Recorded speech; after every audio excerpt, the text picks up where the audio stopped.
for the first time in his life, dia panggil, Tuhan, tolong. Itu awal mulanya. Kalau nggak pernah ada kejadian itu, saya mungkin nggak akan pernah berkhotbah sama sekali.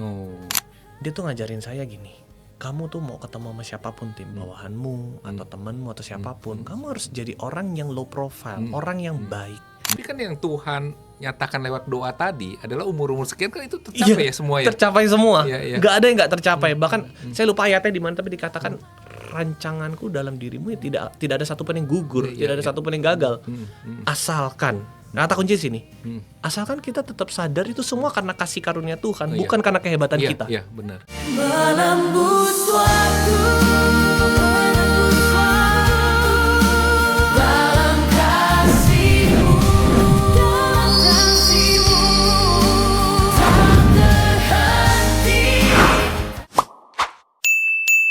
Salam, halo para sahabat menembus waktu. Berjumpa kembali dengan saya Denny Widya Sibisi di podcast kali ini. Hari ini saya hadir kembali di ruang dengar Anda. Saya kedatangan seorang tamu, seorang pastor yang sering kita lihat di layar TV, di layar YouTube, yang mungkin sebagian sudah mengenalnya. Nanti saya akan perkenalkan tamu saya hari ini. Nah, kemudian di podcast ini kami akan berbicara mengenai bagaimana kairos Tuhan yang bekerja, bagaimana pelayanan beliau menjadi hamba Tuhan di usianya masih muda menurut saya, tapi beliau sudah punya hati untuk melayani Tuhan sepenuh waktu. Siapa bintang tamu saya hari ini? Yaitu Pastor Timothy Albert. Terima kasih Pastor sudah hadir di podcast Menembus Waktu di tengah rutinitas dan kesibukannya nih, di tengah kronos bisa bersedia meluangkan waktu untuk podcast dan bercerita ya mengenai pengalaman hidupnya dan bagaimana Tuhan bekerja dalam kehidupan Pastor Tim. Nah, Pastor Tim bisa nggak menceritakan latar belakang Pastor tuh bagaimana sih dulu waktu masih kanak-kanak, berasal dari latar keluarga yang seperti apa gitu. Silakan Pastor. Oke, ini menarik ya Pak ya, kalau ngomong dari kecil, hidup saya itu semua karena kasih karunia Tuhan. Semua. Dari kecil itu saya mulai dengan satu kesaksian ini Pak ya. Sebetulnya waktu itu sempat diliput juga sama salah satu media, lebih ke kesaksian papa saya sih, di mana waktu saya usia 3 bulan, saya itu sempat dinyatakan udah mati sebetulnya. 3 bulan, jadi masih bayi. Lagi lucu-lucunya gitu ya. Jadi waktu itu kita sekeluarga masih tinggal di daerah Bekasi, usia saya masih 3 bulan. Dan yang terjadi adalah papa saya waktu itu, biasanya kalau abis mandiin saya tuh gendong di depan, biasa kayak gitu jemur, kan. sambil jemur gitu kan, sore-sore. Papa saya waktu itu masih tergolong sebagai pribadi yang gak percaya sama Tuhan. Rambutnya dulu masih panjang. Cewek kalah panjang pokoknya. Terus papa saya dalam keadaan kayak gitu, seorang perokok berat gitu kan. Terus tiba-tiba dia ngerasain, loh kok ini bayi kok palanya neng-neng gitu loh. Kayak nggak ada powernya kan. Pas dia lihat, itu udah kebiruan, udah keunguan. Dan udah agak dingin gitu loh. Udah nggak ada napasnya. Dan akhirnya papa saya tiba-tiba langsung lari ke dalam. Dia cari mama saya. Dia bilang, si Imot. Saya panggilan waktu kecil lu Imot. Imot nih nggak napas, Itu papa saya ketok-ketok dada saya, dia coba kasih napas buatan, tetap nggak ada apa-apaan sama sekali. Dan for the first time in his life, dia panggil, Tuhan, tolong. Cuma 2 kata itu aja. Tuhan tolong. Tiba-tiba saya kebiruannya itu hilang, terus udah kayak gitu, saya bisa napas lagi. Tapi ternyata nggak berhenti sampai situ. Waktu papa saya akhirnya bawa ke rumah sakit, dokternya nanya, ini udah nggak napasnya berapa lama? Terus papa saya nggak ingat lah, pokoknya sekian menit lah. Dokter bilang gini, seorang bayi kalau misalnya nggak dapat pasokan oksigen lebih dari 15 detik ke otaknya, kalaupun selamat, kemungkinan cuma 2, cacat permanen atau Down syndrome. Itu bukan hal yang enak ya. Opsinya nggak ada yang enak tuh dari antara 2 pilihan itu. Tapi puji Tuhannya detik ini Bapak bisa lihat saya normal, bisa lihat saya melayani Tuhan. Itu semua benar-benar luar biasa. Itu kasih karunia Tuhan. Itu awal mula saya mulai ngerti bahwa hidup saya itu benar-benar kasih karunia Tuhan. Jadi tapi begitu masuk SD, SMP, SMA semua kayak biasa aja. Tapi satu ketika pas lulus SMA, saya tiba-tiba dijebak sebetulnya. Dijebak saya dulu suka olahraganya basket. Olahraga basket. Kalau sekarang lebih suka padel sih memang ya. Lagi ngetren ya. Sekarang lagi ngetren banget. Nah, waktu itu suka-sukanya basket, tiba-tiba karena udah nggak terkoneksi sama teman-teman SMA, udah sama-sama udah lulus, bingung mau main basketnya sama siapa. Sampai satu ketika tiba-tiba ada satu orang ngajakin, tim main basket yuk di Senayan. Oh ya udah, ikut. Nah waktu itu kan masih zaman naik motor ya, zaman baru masuk kuliah. Terus tiba-tiba pokoknya gampang, gua jemput. Wah seneng dong. Berarti kan nggak perlu keluar duit gitu ya. Jemput. Minggu pertama kita main basket di lapangan Senayan. Minggu kedua main basket lagi. Masuk minggu ketiga, tiba-tiba saya nggak dibawa ke Senayan. Oh, kenapa tuh? Tiba-tiba saya dibawa ke Emporium Pluit, salah satu gereja, dan ternyata mereka lagi ngadain KKR anak muda. Sebetulnya kita datangnya telat. Jadi kayak firmannya udah mulai setengah, and then udah menjelang arah altar call lah. Jadi saya kayak ngerasa, wah gila nih orang nih. Itu sama temennya ya? Sama teman. Yang biasa teman basket itu kan? Saya teman basket itu. Jadi awal mula kan basket. Yang ketiganya dibawa ke satu tempat ibadah. Jadi kayak, karena kenapa? Waktu itu saya udah di momen kayak, aduh Tuhan ada nggak ada sih, I don't care. Saya nggak peduli mau gereja mau ngomongin apa, karena saya udah terlalu banyak ngelihat orang-orang di gereja atau orang-orang yang melayani Tuhan itu mengecewakan. Jadi pas saya diajak ke situ, saya agak, aduh kok begini sih gitu kan. Nah sebentar Pastor, sebelum masuk ke sana ya. Jadi waktu Pastor 3 bulan, kemudian bisa normal, sehat kembali ya dalam kondisi itu. Kemudian apa yang terjadi itu? Maksudnya gini, apakah Papa mengalami sesuatu? Kan waktu itu Tuhan tolong tuh ya. Nah ternyata Tuhan benar-benar tolong. Apakah yang terjadi dengan Papa Pastor? Kemudian ternyata kan kehidupan Pastor waktu itu malah nggak terlalu peduli ya dengan Tuhan gitu loh. Sampai saat itu kan, sampai saatnya dibawa ke tempat ibadah itu ya. Nah, memang begitu kejadiannya. Jadi memang kejadiannya papa saya akhirnya mulai sadar lah untuk datang ke gereja, mulai sadar lah untuk kenal Tuhan. Tapi ya just sebagai Kristen KTP aja gitu. Nggak sampai di tahapan serius. Melayani Tuhan tahu nggak? Iya tahu gitu. Kenal Tuhan tahu nggak? Tahu. Tapi kayak biasa aja gitu loh. Sehingga pada saat ngedidik kita anak-anaknya juga, ya kamu baca Alkitab ya. Iya, tapi bukan menjadi satu keharusan. Gitu. Pada saat ngedidik kita pun juga papa saya termasuk, papa mama saya sih lebih tepatnya ya. Dua-duanya termasuk yang keras dalam mendidik anak-anaknya. Jadi kalau memang saya salah digebuk ya digebuk. Digebuknya macam-macam lah caranya. Karena saya cowok, adik saya juga cowok. Makanya papa mama saya keras banget sama kita berdua. Disiplin banget lah ya. Disiplin banget.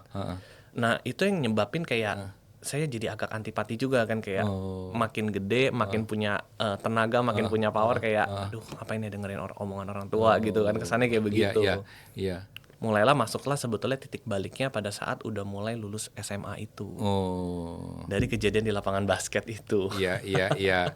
Nah, kemudian lanjut ke cerita yang tadi nih, yang seolah-olah dijebak ini. Seolah-olah dijebak ya, bener. Itu benar-benar dijebak. Karena ternyata di hari itu saya jujur udah lupa pembicaranya siapa.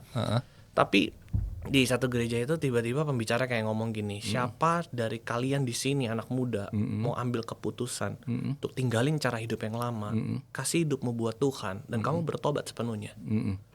Saya nggak tahu kenapa tiba-tiba badan saya benar-benar gerak sendiri. Saya nggak terlalu ingat lah. Kalau nggak salah ingat sih, saya termasuk orang-orang yang awal datang ke depan mimbar untuk altar call. Ada altar call ya? Ada altar call.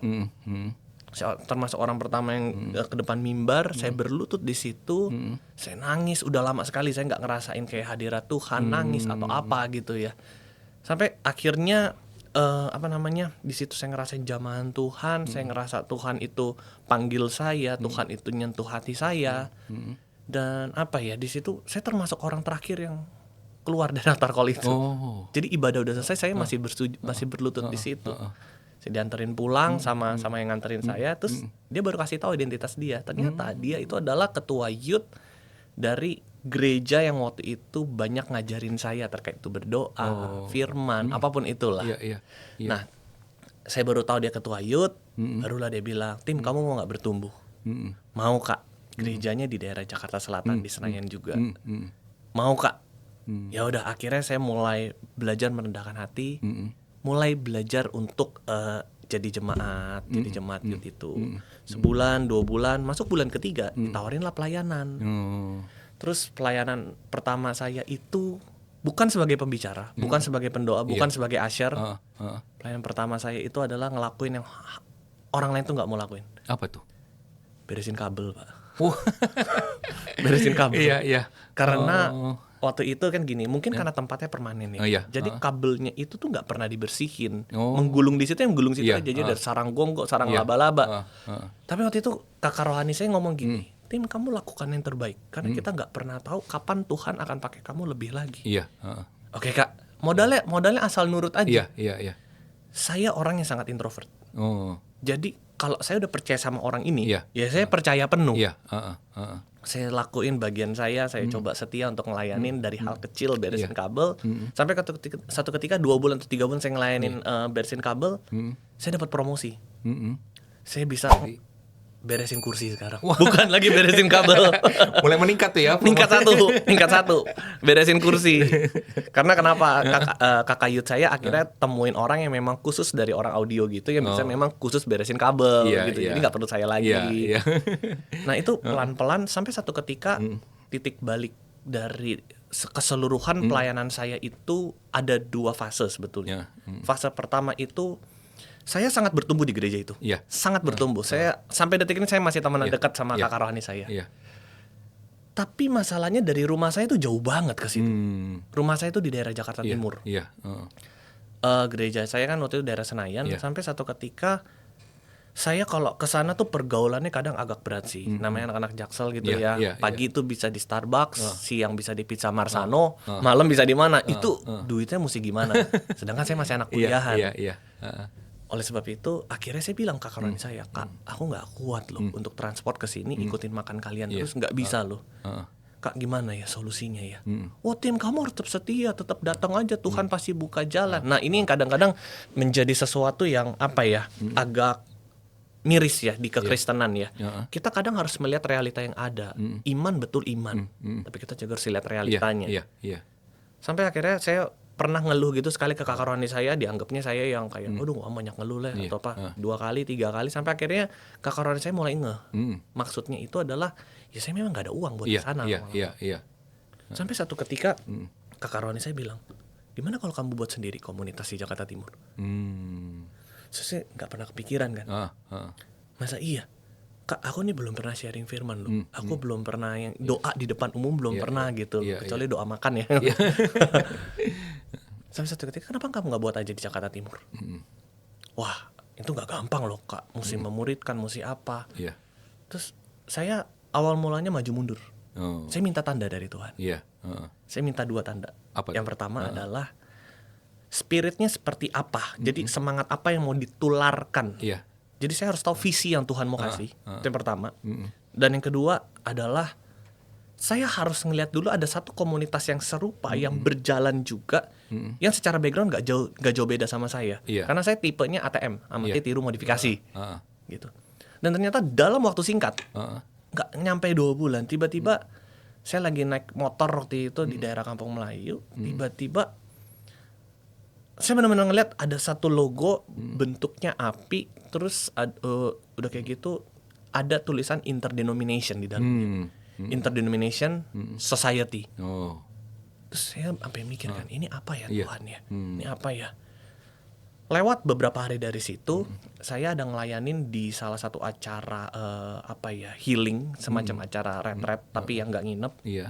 Di situ saya sebagai fasilitator. Ternyata yang saya ngelayanin adalah salah satu member dari komunitas di Jakarta Barat yang juga bicara tentang revival anak muda, kebangkitan anak muda, dan mereka interdenominasi. Nah, mereka ini sebetulnya mentor-mentor, tapi mereka lagi jadi jemaat di acara retret tersebut. Seakan-akan saya jadi kesannya lebih rohani dari mereka, padahal mereka lebih rohani dari saya. Jadi lucu kan? Nah, saya tanya komunitas kalian itu pas selesai acara ya. Kalian ternyata satu komunitas. Jadi dia ngebagi beberapa anak-anaknya di fasilitator A, B, C. Ternyata banyak pasti kumpulin. Saya tanya, komunitas kalian udah berapa lama?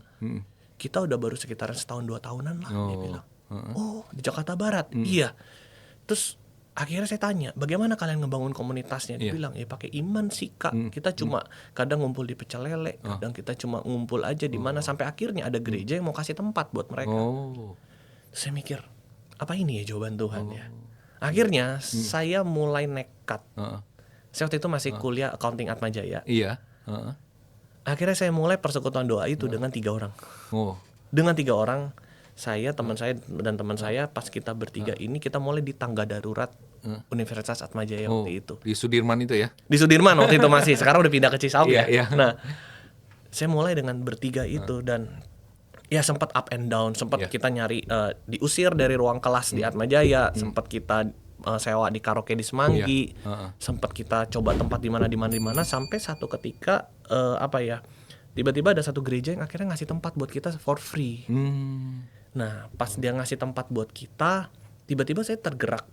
Gerejanya itu ada di Aqsa Tower, di gerejanya masih ada Kuningan ya. Kuningan City, betul, di Aqsa Tower. Iya. Sampai satu ketika gerejanya ngasih tempat, saya dapat visi tiba-tiba, kamu harus bikin KKR buat kampus kamu.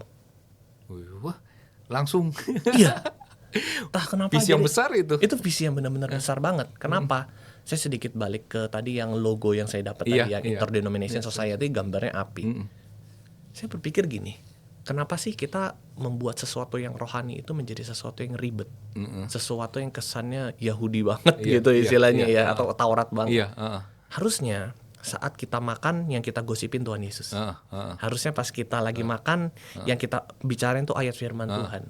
Atau enggak jenis pertolongan apa yang bisa kita berikan ke orang lain. Itulah pergaulan yang sehat. Makanya saya ngomong adalah Interdenomination Society. Pergaulan yang baik untuk menjadi contoh pergaulan yang baik untuk orang-orang di luar sana. Nah, saya kembali lagi ke KKR aja itu. Di situ satu ketika saya benar-benar jadi ketua panitianya.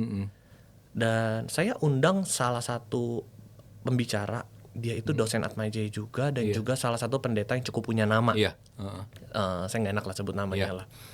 Dia bilang gini, oke tim, saya siap support. Nggak usah pakai PK, nggak usah pakai apa-apa, saya siap jadi pembicara di sini. Kapan, berapa lama lagi? 6 bulan lagi saya bilang. 6 bulan lagi. Oke, saya kunci tanggal saya tanggal tersebut ya.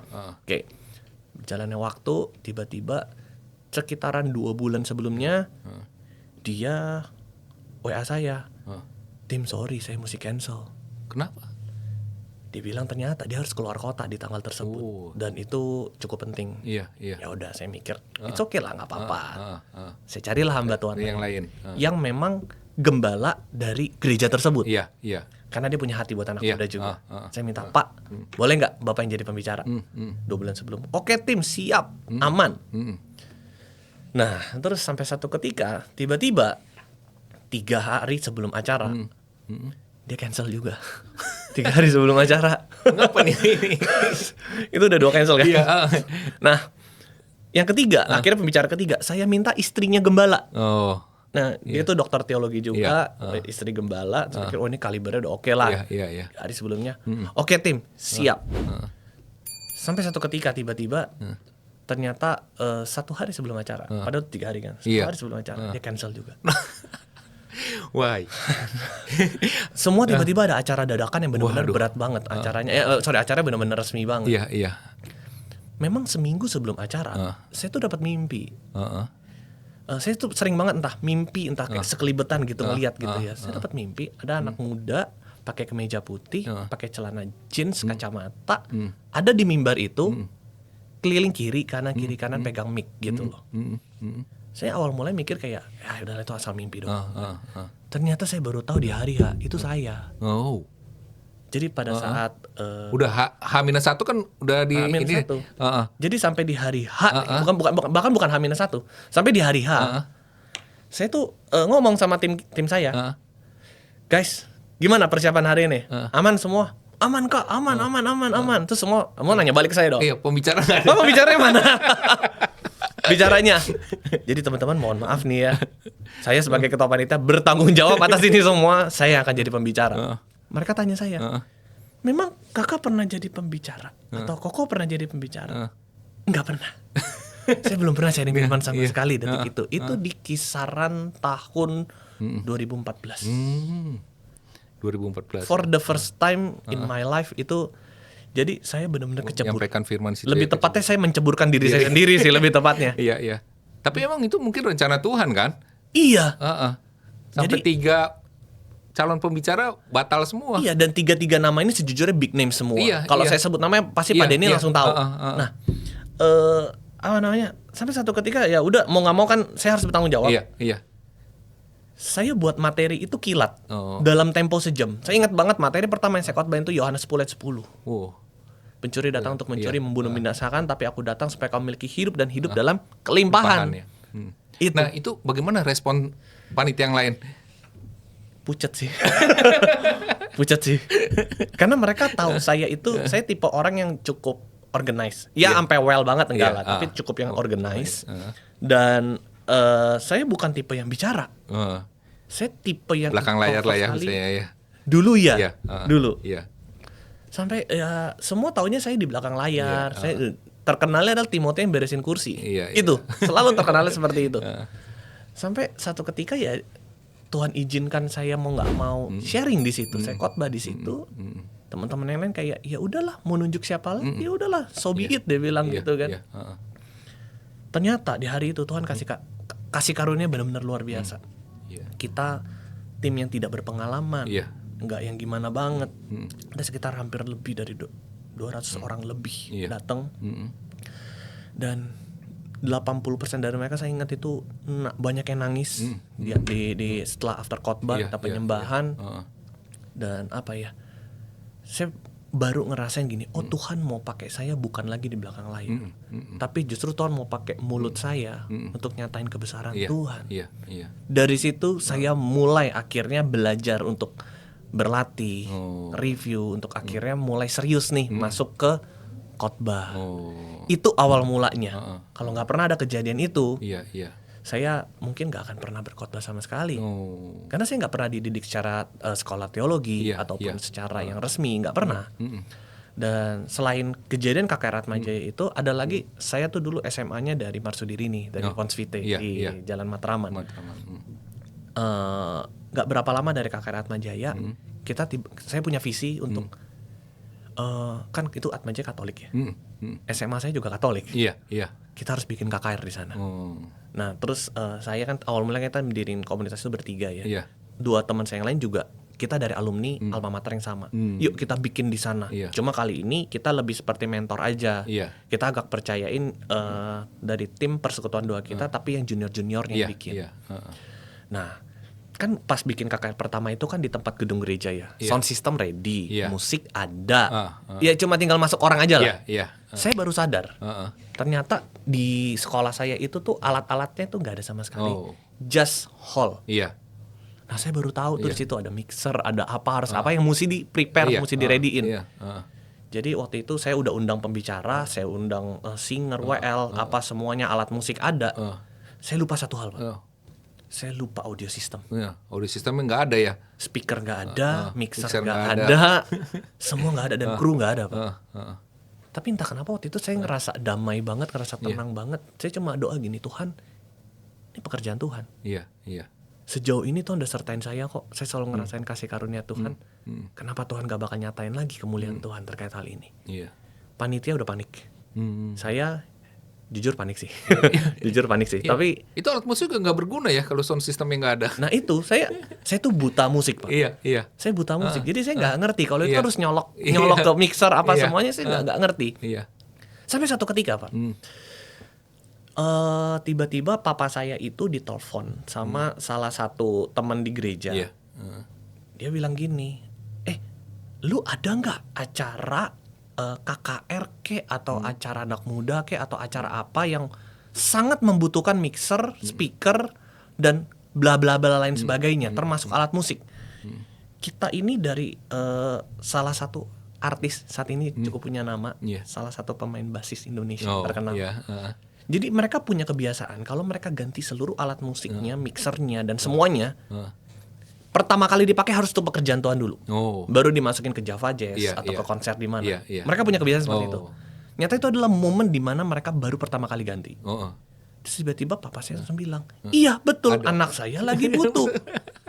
Hari itu Tiba-tiba saya dapat info dari papa saya, Mot itu bisa tuh, ada yang mau kasih tuh. Saya cuma mikirnya kan artis yang level apa gitu. Pas saya dengar namanya, gila itu artis yang levelnya wow banget. Di hari H kita pakai alat musik, mixer, speaker semua selevel Java Jazz. Yang baru ya. Selevel Java Jazz. Dan baru kan itu. Dan baru semua. Benar-benar plastik itu dibuka di depan mata kita di hall itu. Jadi luar biasa Tuhan itu ya. Iya. Dari situ saya punya satu kesimpulan yang saya pegang sampai detik ini. Kalau itu pekerjaan Tuhan, kalau itu memang dari Tuhan, Tuhan yang bakal sediain semuanya. Dan memang segala hal pekerjaan Tuhan mengharuskan dari kita untuk mengaktifkan iman kita. Kalau iman kita nggak aktif di momen tersebut, itu bukan pekerjaan Tuhan. Itu pemikiran seorang Timothy, itu pemikiran seorang diri kita sendiri. Itu fase pertamanya kurang lebih, Pak. Nah, kemudian setelah itu, bagaimana Pastor Tim merasa benar-benar ini panggilan Tuhan? Apakah memang kan peristiwa tadi udah membawa tuh tiba-tiba jadi pengkhotbah gitu loh. Nah, bagaimana menguji bahwa ini benar-benar panggilan Tuhan? Ada nggak momen itu? Nah, ini menarik ya Pak ya. Ini dengan timeline yang sama ya, dengan timeline yang sama ya. Jadi waktu di 2013, unfortunately saya tuh harus drop out dari kampus saya. Salah satu alasan utamanya, 2014. Salah satu alasan utamanya adalah papa saya sih memang maksa saya untuk tetap bisa kuliah. Tapi saya tipenya kalau udah ke distract agak susah. Saya lihat papa saya udah banting tulang gimana, mama saya udah segala macam cara. Akhirnya saya ngalah. Faktor ekonomi jadi maksudnya. Faktor ekonomi. Gitu. Papa saya sih pengen tetap saya lanjut sebetulnya. Saya terpaksa keluar. Mau nggak mau saya cari kerja. Ijazah SMA kan nggak gampang ya. Satu-satunya kerjaan yang saya dapat itu jadi sales di salah satu bank swasta yang nggak ada gaji pokoknya. Berdasarkan insentif aja, ya komisi gitu ya. Berdasarkan insentif aja. Saya kuliah tuh accounting, Pak. Anak accounting kan bukan tipe yang banyak bicara ya. Iya. Dan saya orang yang sangat diem sekali sebetulnya. Even sampai detik ini kalau memang saya ngeliat nggak ada yang saya kenal, ya saya diem gitu. Nah, sampai satu ketika 2 bulan saya kerja sebagai staff itu, saya canvassing, saya keliling, nawarin. Hasilnya jelek, penjualannya nggak ada sama sekali. Parah itu. Akhirnya sampai bos saya tuh mungkin karena nggak ada gaji pokok ya, jadi dia mau pecat juga kayak nggak ada beban juga gitu kan. Sampai akhirnya satu ketika saya nggak sadar, saya waktu itu nawarin mesin edisi. Mesin edisi sekarang kan udah terkenal ya, zaman dulu belum. Ke merchant gitu. Ke merchant. Saya nggak sadar ternyata saya nawarin mesin edisi ini ke komisaris dari salah satu grup bank swasta juga. Dan saya nggak tahu kalau dia itu komisaris bank. Saya tawarin ke dia karena saya cuma tahu ini kalau nggak salah anaknya dia punya store apa gitu. Saya mau tawarin ke dia.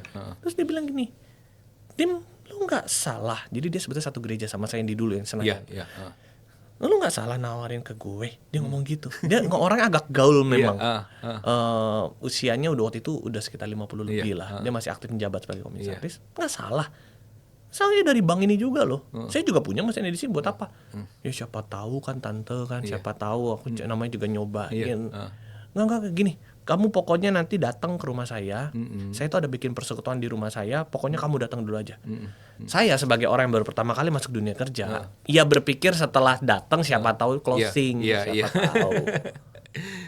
Ternyata ya abis saya ikut persekutuan doanya, terus dia yang khotbah, terus dia bilang gini, Tim, saya tuh terbeban untuk kamu.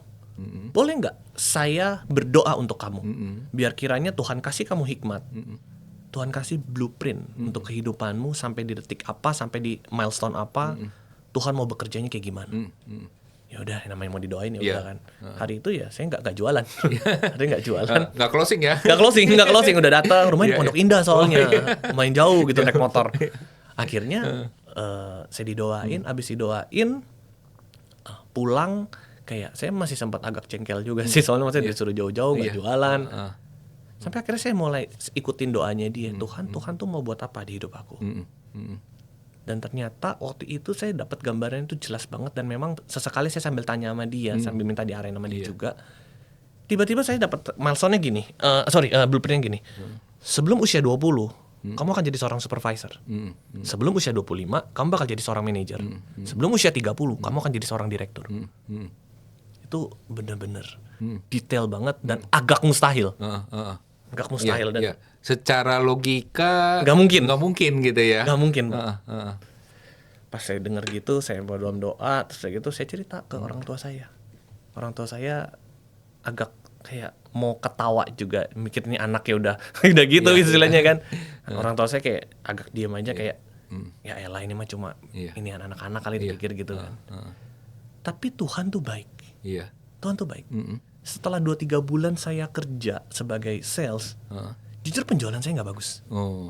Tiba-tiba atasan saya ngikutin saya untuk ikut tes seleksi supervisor. Ada sekitar 84 kandidat waktu itu dari seluruh Indonesia. Yang usianya di bawah 22 tahun. Ya waktu itu usia saya masih berarti 18 tahun. Cuma saya sama teman saya yang usia di bawah 22. Sisanya 30, 40, 30, 40 dan mereka udah seumur hidup staff lah. Hanya kita berdua dari 84 orang yang dites. Cuma kita berdua yang lolos waktu itu jadi supervisor. Termuda mungkin ya? Tergolong termuda. Sekarang sih udah di break record lagi sih sekarang. Nah, akhirnya kita jadi supervisor. Tapi penyertaan Tuhan nggak berhenti sampai situ. 2 bulan saya jadi supervisor. Usia saya waktu itu masih 18 tahun. Hasilnya adalah saya di SP2 sama kantor. Oh iya? Di SP2. Mengapa? Udah sedikit lagi dipecat itu. Iya, kenapa? Karena saya berpikir gini, seorang pemimpin itu harus mengarahkan. Jadi saya tanpa sadar menjadi orang yang otoriter. Wow. Target oriented. Iya. Goal saya situ. Semua harus ke situ. Harusnya ke sana, harus ke sana. Di situ saya belajar leadership. Saya belajar komunikasi. Saya belajar orang tuh nggak suka loh digituin. Iya. Nah, bersyukur saya waktu itu ada satu mentor. Memang dia dari agama yang berbeda. Dia tuh ngajarin saya gini. Kamu tuh mau ketemu sama siapapun, tim bawahanmu atau temanmu atau siapapun, kamu harus jadi orang yang low profile, orang yang baik. Karena siapapun yang kita temuin, mereka tuh bisa jadi lebih dari kita loh. Jangan kamu nganggap mereka tuh di bawah kamu. Di situ saya belajar, saya spend waktu. Jadi kantor itu mulai jam 8 pagi, biasanya sampai jam 6 sore kita. Tapi biasanya atasan saya itu, by the way dia bukan atasan saya persis, dia 2 level di atas saya. Dia tuh rela spend waktu dari sekitar jam 7 malam sampai jam 10 malam just to do some discussion with me terkait dengan soft skill, communication. Sebagai mentor lah ya. Sebagai mentor, even though dia bukan orang Kristen. Iya. Even though. Even though dia bukan orang Tuhan bisa kirim siapa aja. Tuhan bisa kirim siapapun, Pak. Betul. Di situ saya belajar semuanya sampai akhirnya di bulan ketiga itu saya dipromosi supervisor tuh bulan Juli. Bulan Juli 2014, Juli, Agustus, September saya dapat SP2. Tiba-tiba di bulan Oktober, tiba-tiba penjualan saya for the first time itu hit target. Pertama kalinya. Tim saya isinya staff salesnya anak-anak muda semua.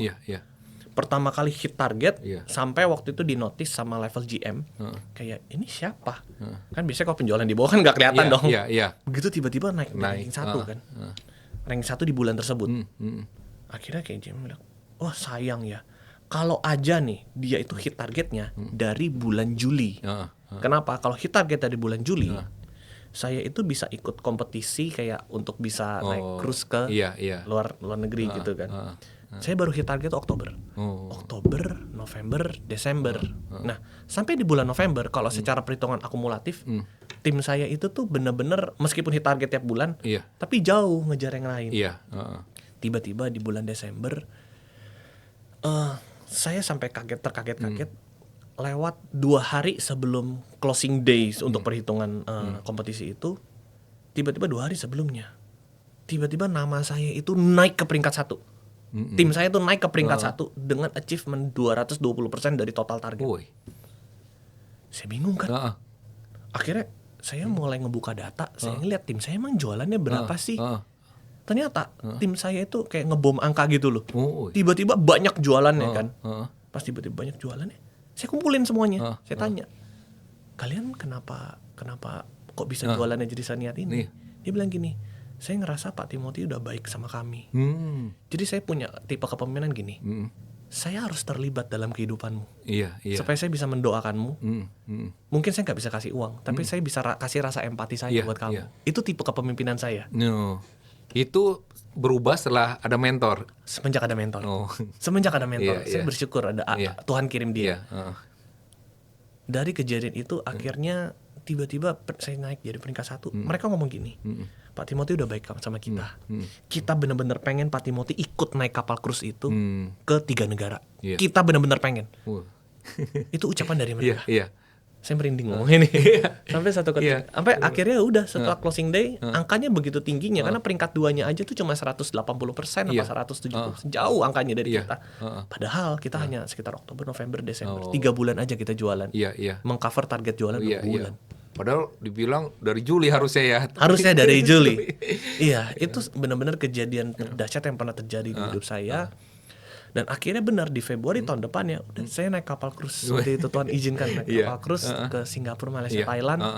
Pertama kali lah saya ngerasain keluar negeri yang gimana gitu lah. Dan staff saya pada bilang gini, udah Pak, kita nggak usah disupervisi. Pokoknya target penjualan serahin sama kita. Dan benar mereka tetap hit target gitu tiap bulan. Sampai satu bosnya enak dong nih. Bosnya itu makanya. Bosnya jalan-jalan, anak buahnya tetap kerja makanya. Tapi saya benar-benar terharu dengan kata-kata mereka. Saya benar-benar pengen Bapak berangkat ke luar negeri. Kayak gitu. Jadi waktu saya menangin kompetisi itu di usia 19 tahun. Dan saya udah jadi senior supervisor. Dari pencapaian saya di bank tersebut, ada satu bank nawarin saya untuk pindah ke tempat mereka untuk posisi langsung area manager. Dan akhirnya saya terima waktu itu usia saya di usia 21 tahun. 21 tahun saya pertama kali jadi area manager. Tapi saya nggak lama di bank ini. Ada 1-2 hal. Akhirnya saya pindah lagi ke bank yang satunya lagi. Warna kuning lah kalau yang itu ya. Banknya udah nggak ada sekarang tapi. Bank dari luar negeri. Di situ saya juga jadi area manager. Dan saya pegang sekitar 12 cabang waktu itu. Banyak juga ya. Sekitar 12 cabang. Jadi banyak. Untuk bagian loan-nya dan untuk bagian digital banking-nya. Karena itu momen waktu itu digital banking baru mulai bangkit di tahun-tahun segitu. Jadi digital banking waktu itu di bank tersebut masih sifatnya prototype. Tapi ternyata saya termasuk orang yang justru menjadi orang angkatan pertama yang benar-benar hands on di situ.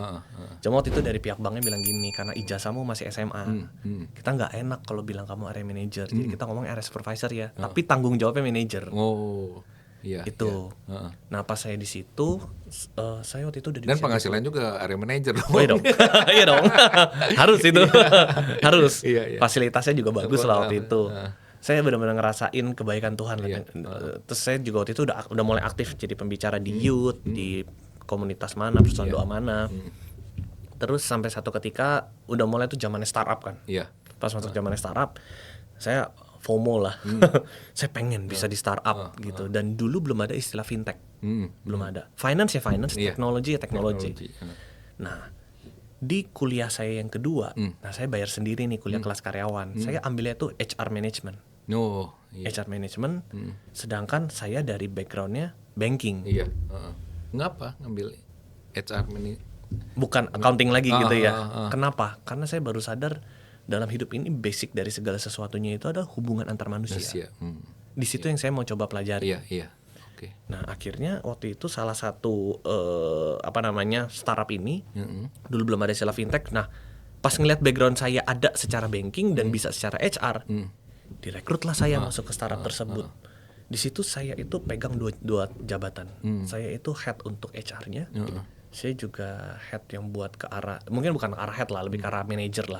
Manager untuk HR-nya sama manager ke arah retail sales-nya. Saya pegang dua di situ dan tiba-tiba pandemi hits. Dan di situ progres saya cukup bagus, tapi nggak yang sampai outstanding banget ya, as employee as usual aja. Sampai tiba-tiba di tahun 2022 itu usia saya kalau nggak salah masih umur 26-an ya, 26 atau 27. Tiba-tiba ada tawaran dari salah satu perusahaan F&B. Dia ajakin saya untuk jadi part of their chief lah, untuk jadi direktur di sana. Woi, mulai ini nih doanya. Iya benar-benar. Ini satu persatu. Satu persatu kejadian semua Pak. Kejadian semua. Awal mulai kenapa ditawarin saya untuk jadi direksi di sana? Karena saya memang ada kayak part time gitulah, part time untuk jadi konsultan dari UMKM atau enggak bisnis kecil gitu loh. Nah, waktu saya konsultanin perusahaan mereka, penjualan mereka itu naik signifikan sekali. Yang saya betulin itu adalah mental dari salesnya, mental dari divisinya mereka. Akhirnya saya diajakin dan for the first time akhirnya saya jadi direksi di situ. Luar biasa ya. Dan itu di usia 27. Sampai ya sekarang usia saya 31. Iya. Tapi kan yang Tuhan nyatakan lewat doa tadi adalah umur sekian kan itu tercapai ya semua ya. Tercapai semua. Iya. Gak ada yang gak tercapai. Bahkan saya lupa ayatnya di mana tapi dikatakan rancanganku dalam dirimu ya tidak ada satupun yang gugur, tidak ada satupun yang gagal. Asalkan kata kunci sini. Asalkan kita tetap sadar itu semua karena kasih karunia Tuhan, bukan karena kehebatan kita. Iya, benar. Karena kalau ngomong karena kehebatan kita, masih banyak orang lulusan luar negeri kok. Iya. Masih banyak orang-orang IPK-nya lebih tinggi kok. Gitu. Fun fact ya Pak ya. Iya. Saya tuh lulus kuliah yang kelas karyawan itu, saya tuh tinggal sedikit lagi cum laude sebetulnya. IPK saya itu 3,50. Kalau 3,51 baru cum laude. Jadi agak nanggung juga memang. Kenanggung juga. Nah, terus setelah dari situ pas udah menjelang umur 30, nah saya datang ke mentor saya dulu yang dari orang banking itu ya. Yang komisaris itu saya tanya, "Tante, aku udah tercapai semua. Tante boleh nggak doain lagi kira-kira blueprint buat aku tuh apa gitu kan?" Udah anggapnya mentor udah kayak dukun rohani. Terus dia bilang gini, "Kenapa kamu minta tante doain lagi? Sekarang kamu yang harus doa. Kamu tanya sama Tuhan. Dia nggak mau jadi dukun. Mana? Iya. Mengajari kita untuk tidak ini yes, nggak bergantung sama manusia. Yes. Terus akhirnya dia bilang, kamu yang kalian harus doa. Tanya Tuhan mau gimana sama kamu. Terus dari situ pas makin masuk ke usia 30, saya mulai tanya Tuhan, ini kalau ngomong udah tercapai semua gitu loh. Tuhan mau bawa saya kemana? Gitu kan, saya mulai bingung, saya mulai tanya. Tiba-tiba tuh dari gereja saya yang lama itu memang ada beberapa tawaran, tim kita ada butuh nih untuk kamu pegang divisi ini, kita butuh kamu untuk handle gereja di cabang ini, kamu untuk handle di apa. Tapi saya nggak ngerasa damai sejahtera gitu. Nah, sampai satu ketika tahun 2023 waktu itu istri saya dalam posisi lagi agak kepahitan sama orang-orang gereja, anti sama namanya pelayanan. Dan saya sempat agak ngedown karena pas saya tanya sama istri saya, gimana tadi kok khotbah, lu dapat poinnya? Enggak, gue nggak dengerin khotbah lu. Saya kaget kan denger kayak begitu kan. Wah, jujur salah. Tapi dia kan kali. Tapi dia jujur apa adanya. Nah, sampai satu ketika, waduh Tuhan nggak bisa kayak begini. Aku nggak suka cita mau melayani Tuhan tapi nggak suka cita rasanya. Istri aja gitu ya. Istri aja kayak begitu istilahnya kan. Saya nggak nyalain dia sih karena memang ada backstory-nya lah, di mana dia ngelihat papanya begitu disakiti di gereja gitu loh, sampai dia akhirnya begitu. Nanti di akhir kita akan bahas itu. Siap. 2023 akhirnya tiba-tiba istri saya ada daftar untuk melayani di gereja saya yang sekarang di GSCS sebagai usher. Saya kaget kan. Lu daftar pelayanan, bukannya lu nggak mau pelayanan? Iya, pokoknya gue mau pelayanan, temenin ya. Itu Natal waktu itu, tahun 2023. Berarti istri dulu ya? Istri dulu sebetulnya. Karena saya nggak ada kasus di gereja lama, nggak ada apa-apaan. Sampai detik ini saya masih hubungan baik. Dan bahkan masih tawaran-tawaran khotbah dari mereka tuh masih rutin saya ngisi juga gitu loh. Akhirnya saya temenin dia jadi usher. Enggak, lebih tepatnya dia usher, saya jemaat. Saya jemaat. 2024 dia bilang gini, mau dong temenin jadi usher juga yang rutin tiap minggu. Ya udah, akhirnya saya temenin dia jadi usher. Saya temenin jadi usher. Januari 2024, Februari, masuk di bulan Maret, saya ditelepon sama gereja lama saya. Tim, lu nggak salah pindah gereja. Karena GSCS itu di tahun segitu terhitungnya masih perintisan baru gitu kan. Dan sampai saya bilang, saya lebih baik ngeliat istri saya senyum daripada saya hanya belain apa yang jadi pelayanan saya aja. Saya sadar kok pelayanan saya semuanya itu dari Tuhan. Jadi kalau detik itu saya harus kehilangan semuanya, saya no problem. Bener-bener. Terus mereka bilang, ini lu udah tinggal dikit lagi ditabisin pendeta lo di sini lo. Terus lu nyari apa sih di sana? Lu cuma usher. Ngomongnya gitu ya, cuma usher. Ngomongnya dianggap enteng gitu kan. Kayak dia nggak tahu gitu, itu pekerjaan Tuhan. Lu nggak jadi apa-apa tim di situ. Mendingan lu butuh apa sih? Mau jadi ketua youth, lu mau jadi wakil gembala, lu mau jadi gembala. Kita bisa provide buat lu gitu kan. Saya bilang gini, saya benar-benar sangat bersuka cita ngeliat istri saya bahagia. Sampai waktu itu tiba-tiba dari salah satu tim sinodenya gereja saya lama sampai telepon saya. Tim tim penggembalaan udah telepon kamu nih. Sekarang kita ada sinode nih. Tim kita benar-benar sayang kalau sampai kehilangan kamu gini-gini. Saya lebih sayang lagi Pak kalau kehilangan istri saya bilang. Ya udah, akhirnya saya pindah ke gereja ke GSJS sekarang. Dan di sinode berbeda. Saya benar-benar mulai dari nol. Dan tiba-tiba masuk di tahun 2025 bulan Maret April lah. April. Tiba-tiba dari gembala sidang Pastor Andrew ajak saya ketemu. Itu nggak biasa-biasanya. Nggak biasa-biasanya. Waktu itu kehidupan kayak lagi normal-normal aja, biasa-biasa aja. Terus tiba-tiba dia ngomong gini, Kotim, aku tuh batu-batuan Kotim. Kenapa Pastor? Karena aku butuh orang untuk bisa yang handle di bagian generation, sama orang yang bisa handle di bagian cell group. Oh gitu Pastor. Ya udah, ekspektasiku di awal ya, no PK, no apa gitulah, nggak ada itu sama sekali. Terus sampai akhirnya si Pastor Andrew waktu itu ajak untuk lebih serius lagi, untuk lebih ke arah jadi part time. Nah, Kotim cobain dulu jadi part time ya selama sebulan gitu. Saya kerjain waktu itu. Saya kerjain baik di generation ataupun yang di cell group. Sampai satu momen pas lama saya jadi part time itu, kok saya ngerasa damai sejahteranya beda ya kalau ngelakuin pekerjaan Tuhan ya. Waktu itu masih bekerja kan? Masih. Sama kan? Saya masih sebagai chief di tempat perusahaan yang itu, yang F&B itu. Dan apa ya? Saya ngerasa damai sejahteranya beda. Akhirnya di momen menjelang di akhir bulan itu saya bilang, Pastor, saya masuk jadi full timer. Terus Pastor nanya, Kotim yakin mau jadi pendeta? Yakin. Karena apa? Panggilan, saya bilang. Jadi saya akhirnya sudahin karir saya yang secara sekulernya dengan segala achievementnya saya. Karena di perusahaan itu bahkan karena kasih karunia Tuhan ya. Saya dan ownernya sempat bawa perusahaan itu bisa masuk Big 15 perusahaan F&B di Indonesia versi Kemenparekraf waktu itu. Dari 4.000 yang di-assess.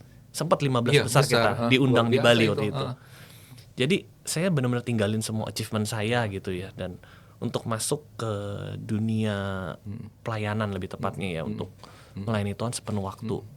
Karena titik baliknya saya harus lihat gini, gembala sidang harus mendukung, keluarga pun harus mendukung. Karena pelayanan sesungguhnya adalah pelayanan kita ke keluarga dulu. Iya, betul. Kalau keluarga aja nggak bisa ngerasain damai sejahtera, istri kita nggak bisa dengerin kita gitu kan, buat apa saya jadi berkat di luar? Betul. Itu sih kurang lebih fase keduanya. Iya, luar biasa nih. Iya, kadang-kadang orang salah menempatkan prioritas ya. Betul Pak, betul. Iya. Makanya sekarang kalau saya khotbah Pak, saya selalu bawa istri saya. Iya. Pasti. Tapi kecuali habis lahiran ya. Habis lahiran mungkin nggak dulu ya.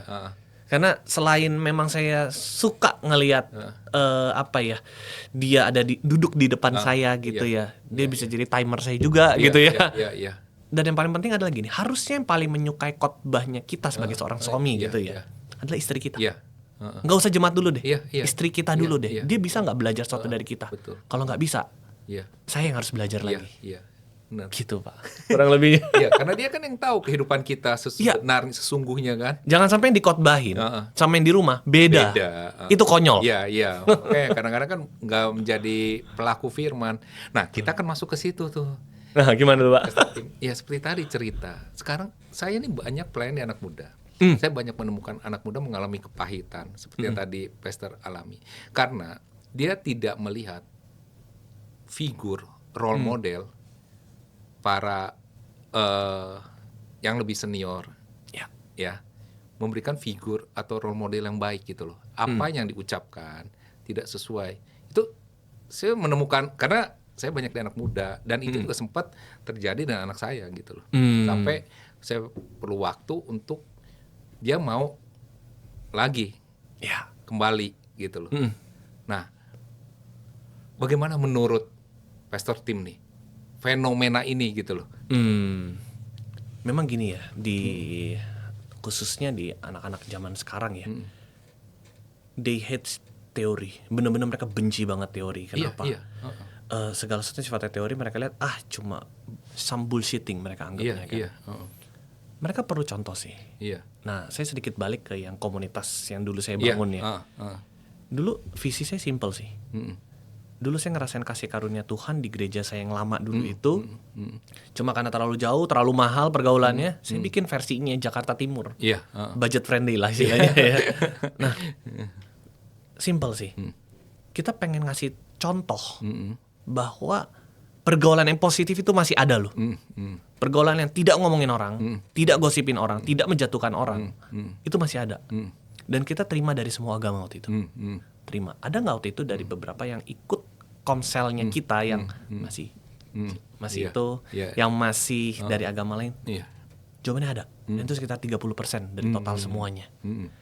Dalam 1 tahun waktu itu kita dari sekitar 3 orang itu naik ke angka berapa ratus orang waktu itu.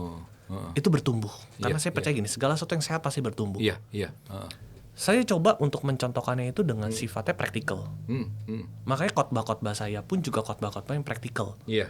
Nggak yang ribet-ribet banget, tapi gini, mungkin untuk dilakukan dan masuk akal. Kalau nggak masuk akal, anak-anak zaman sekarang kayak nggak bakal dengerin sih. Iya. Apalagi yang terlalu teologi gitu ya. Maksudnya terlalu gini, teologi. Teologis yang nggak relate dengan kehidupan saat ini gitu loh. Iya. Iya kan? Masih banyak kan yang khotbah itu. Nah, bagi mereka ya, maksudnya saya kan juga banyak ketemu dengan anak muda. Bagi mereka, apa sih itu gitu loh. Gitu. Setuju saya Pak, setuju. Karena gini, tugas seorang pengkhotbah ya.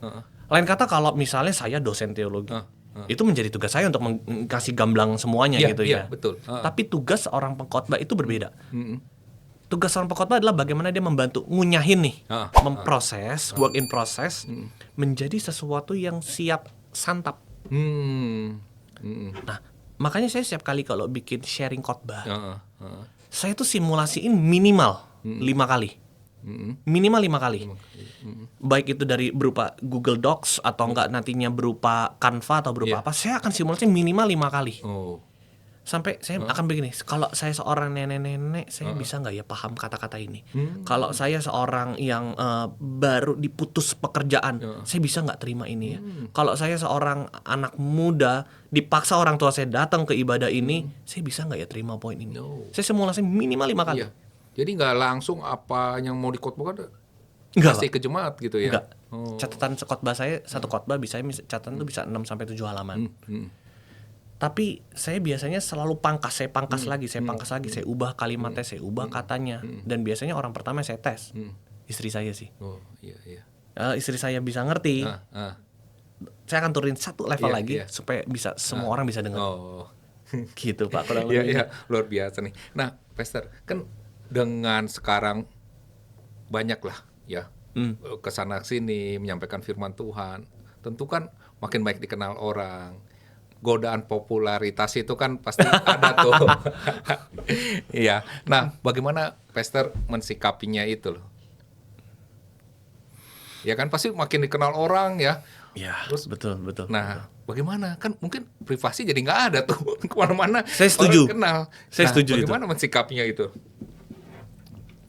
Sebetulnya sih nggak perlu sampai gimana banget ya. Kita kan jadi anak Tuhan itu kan, kalau papa saya selalu bilang gini, kita tuh orang Kristen kayak ikan di dalam akuarium. Kita gerak kiri kanan orang lihat. Ya, kita jadi diri kita apa adanya sebagai identitasnya anak Kristus. Ya udah, kalau gitu nggak perlu berpura-pura. Jadilah dirimu apa adanya sebagai anak Tuhan. Nah, memang ada satu ketika yang memang hampir setiap hari mau saya nongkrong di kafe mana, terutama area Kelapa Gading ya, atau enggak area Pluit, kenal, banyak yang kenal ya, tiba-tiba ada aja yang datang untuk salamin. Ada aja, bahkan waktu itu kaca mobil saya pernah diketok sama orang di lampu merah. Saya pikir mau ngajak berantem atau apa gitu ya, enggak, ternyata jemaat gitu. Atau enggak orang yang pernah dengar khotbah saya di gereja mana gitu kan. Jadi enggak yang gimana-gimana banget. Maksudnya udah siap, be original ya, aja. Iya, siap kan. Maksudnya benar-benar privasi hampir nggak ada loh nanti kalau makin. Setuju, saya setuju. Waktu itu pernah kok saya udah seperti kayak artis kan, tanda petik gitu loh. Nah, itu yang sayangnya orang memperlakukan hamba Tuhan jadi artis ya. Iya kan, banyak yang itu sayang. Kan? Dan itu saya sangat menyayangkan itu. Harusnya yang mereka ingat adalah Tuhan Yesusnya. Bukan hamba Tuhannya. Nah, hamba Tuhan cuma manusia biasa, manusia yang bisa jatuh dalam dosa gitu loh. Jadi kalau menurut saya kita be original aja. Kan originalnya saya adalah anak Tuhan. Saya bawa terang Kristus dan saya harus bertanggung jawab atas terang Kristus itu. Sesimpel itu kan. Ayat firman Tuhan juga berkata, hendaklah kebaikan hatimu dikenal oleh semua orang. Ya udah. Saya sih be original aja ya jadi orang yang baik. Apa adanya lah ya. Iya. Kalau saya bilang nggak suka ya nggak suka. Saya bilang suka ya suka. Gitu. Nggak banyak inilah ya berpura-pura atau apa kan. Betul. Kadang yang di depan sama yang di belakang kan banyak yang berbeda gitu loh. Banyak orang yang gini Pak ya, saya sangat menyayangkan ya. Supaya saya tidak bermaksud untuk menyindir hamba Tuhan yang lain enggak ya. Karena sungkan supaya bisa diundang lagi di gereja tersebut atau apa. Ya udahlah, baik-baikin lah. Ya udahlah, khotbahnya sesuai dengan itu. Padahal yang di tema yang dimintain khotbah itu kayaknya kok agak beda ya, agak menyimpang gitu ya. Poin-poinnya ada titipan pesan nih ya. Jangan nyinggung poin ini ya. Karena salah satu donatur besar kita itu ada kasus di bagian situ. Kalau kita tahu satu kebenaran tapi kita tidak sampaikan, firman Tuhan berkata itu juga sama aja berdosa loh. Jadi be original aja sih jadi original, orang. Ya. Nah, Pastor pernah menerima kritik nggak? Sering, sangat sering. Dan sampai detik ini khususnya apa yang dikritik? Jadi sekarang apakah dalam hal sebagai pengkhotbah atau apa? Itu salah satunya. Itu salah satunya. Dan bagaimana mensikapi itu? Sampai detik ini saya orang yang sangat terbuka dengan kritik dan saran, sangat terbuka. Dan itu juga diajarin juga sama gembala sidang kita, Pastor Andrew, bahwa Pastor Andrew pun juga membuka dirinya untuk dengan kritik dan saran. Nah, saya sangat belajar di situ. Saat ini kan saya membantu Pastor Andrew untuk menggembalakan jemaat yang di GSC Split Village. Saya WA jemaat satu persatu. Secara majority, saya tanya ke dia, Pak, Bu, adakah dari diri saya yang Bapak Ibu mungkin kurang puas? Atau mungkin dari khotbah saya nggak jelas di poin apa? Salah satu saya bertumbuh itu dari kritik dan saran mereka. Mereka memberikan ya? Mereka memberikan saran ya. Pak, kesaksian ditambah dong Pak. Pak, kalau bisa ada ilustrasinya. Pak, kalau bisa slide-nya agak lebih colorful, agak apa atau apa. Saya dengerin itu semua. Saya dengerin. Tapi kalau memang ada saran yang kayaknya nggak bagus sih saya nggak dengerin. Tetap selektif. Jadi dengan ada kritik dan saran, apakah nggak enak dikritik? Jujur nggak enak. Jujur nggak enak. Karena kita berpikir diri kita udah benar. Tapi itulah momen kejatuhan kita. Di momen kita merasa diri kita benar, di momen itulah kita akan jatuh. Karena gini, di dunia ini nggak ada yang benar kecuali Tuhan Yesus. Betul. Nggak ada. Kita harus belajar untuk cukup rendah hati, untuk terus dikoreksi. Meskipun yang mengkoreksi kita adalah orang yang kita tidak perhitungkan. Itu sih Pak. Justru belajar rendah hati di situ ya, menerima kritik kan. Betul Pak. Belajar dengan segala kerendahan hati. Dan situ juga makin membuat kita lebih baik. Betul Pak. Menerima kritikan ya. Betul. Nah, Pastor ada ayat favorit nggak? Ayat favorit ya, Roma 10 ayat 11. Barang siapa yang percaya kepada kitab suci tidak akan dipermalukan. Itu adalah ayat pertobatan saya. Kenapa? Karena saya dulu sangat introvert. Dan di tahun 2012 itu pas saya baru masuk kuliah, saya mulai ngeliat bisnis papa saya tuh udah mulai menuju ke arah kehancuran. Papa saya tuh bisnis di bidang transportasi, mikrolet gitulah ya. Pertama kehantem busway, kedua kehantem sama Grab Gojek gitulah yang online kan. Jadi omsetnya benar-benar parah banget, dan sampai saya tuh malu kalau mau ketemu sama orang lain. Saya tuh kayak, aduh gimana ya orangnya kok bisa makan enak atau apa gitu kan. Saya jadi minder, introvert, takut bergaul sama orang gitu. Tapi tiba-tiba di KKR anak muda itu waktu itu dikeluarin ayat ini, Roma 10 ayat 11. Barang siapa yang percaya kepada kitab suci tidak akan dipermalukan. Detik itu saya tahu identitas saya itu bukan harta saya, bukan orang tua saya, tapi Tuhan Yesus identitas saya. Nah, dilengkapin dulu partner kerja saya tuh sempat ngomong gini ke saya. Kalau orang dalam keadaan gak punya uang atau miskin, ngerasa minder, pasti pas dia kaya dia akan jadi sombong. Betul. Harusnya pada saat kita mungkin masih kurang uangnya atau secara finansial kita belum stabil, kita harus tetap belajar percaya diri. Karena identity kita kan bukan di harta. Bukan di harta. Bahkan firman Tuhan berkata, di mana hartamu berada, di situ hatimu berada. Betul. Firman Tuhan juga bilang kan harusnya harta yang dikumpulkan harta di surga. Nah, saya belajar untuk ngumpulin harta di surga ya. Di situ saya mulai ngerti, saya mungkin nggak kaya kayak orang lain, mungkin saya nggak berkelimpahan kayak orang lain. Tapi saat saya taruh semuanya di bawah kaki Tuhan, saya belajar percaya sama Tuhan. Di situ saya benar-benar gambar diri saya diperbaiki. Makanya Roma 10 ayat 11 itu benar-benar ayat pertobatan saya. Nggak pakai lama jawabnya kalau itu. Luar biasa. Emang kayaknya kesaksian Pastor Tim nih mirip-mirip saya juga nih. Wah, luar biasa, Pak. Saya mesti belajar yang Bapak nih. Sama lah, saya masih belajar banyak juga. Nah, apa pesan Pastor Tim buat para penonton ya yang sedang saat ini mungkin sedang berada di padang gurun dan mengalami banyak pergumulan, terutama anak-anak muda lah, karena kan Pastor Tim juga inilah ya masih banyak pelayan anak muda kan? Iya, masih. Nah, apa pesan-pesan Pastor Tim buat mereka? Pesan dan saran ya. Satu hal sih gini ya, siapapun yang konseling sama saya selalu mulai dengan kalimat ini. Apapun yang terjadi dalam hidup kita, Tuhan Yesus tetap baik. Lewat lembah air mata pun, Tuhan tetap peduli sama kita. Jangan pernah ngerasa Tuhan tinggalin kita. Tapi kita harus tahu apa yang Tuhan mau bicara dalam kehidupan kita melalui permasalahan tersebut. Saya ingat ada satu raja yang luar biasa di Alkitab namanya Daud. Daud itu dikatakan di Mazmur 139 bahwa dia adalah seorang pemazmur yang disenangi di Israel, seorang raja yang luar biasa, seorang yang mengalami berkat kasih karunia Tuhan. Seorang yang begitu luar biasa, doanya itu bukan Tuhan berkati aku, Tuhan tolong aku, enggak, tapi doanya adalah Tuhan periksa aku, Tuhan ujilah aku, selidiki aku, ujilah aku. Betul, itu doanya Daud, doa seorang raja yang diurapi.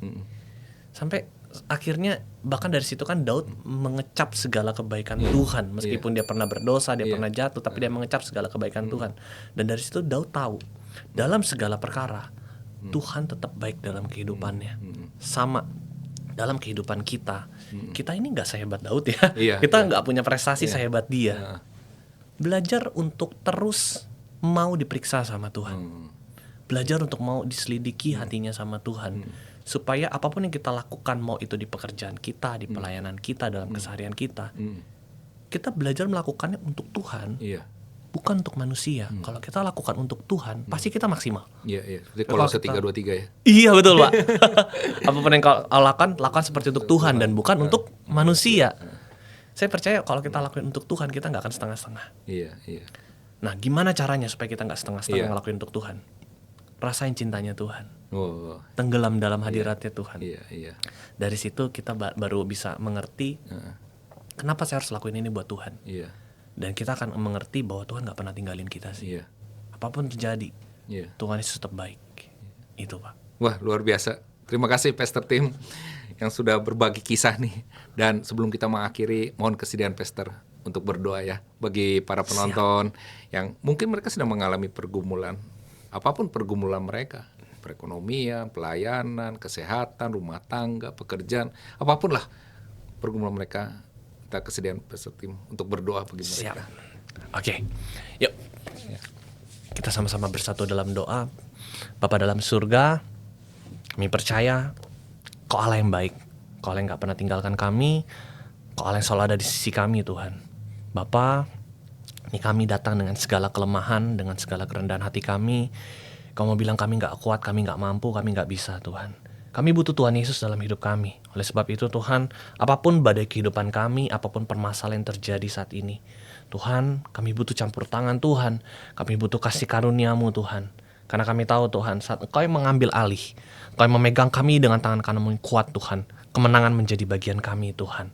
Kami tahu Tuhan, lewat dari badai ini kami boleh jadi pribadi yang didewasakan. Lewat dari permasalahan ini kami boleh jadi pribadi yang semakin berharap hanya kepada Tuhan.